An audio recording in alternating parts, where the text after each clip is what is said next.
Look at the jerk inside of here. Oh, this has been well jerked.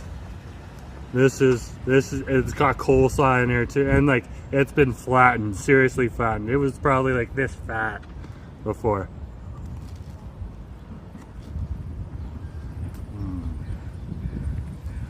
Oh my God.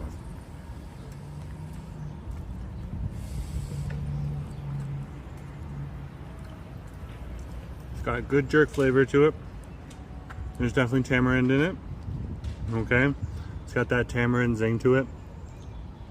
So good, so good. And again, one of the few jerk places directly here in Vancouver where you can get Jamaican food. We do not have a lot of Jamaican in Metro Vancouver.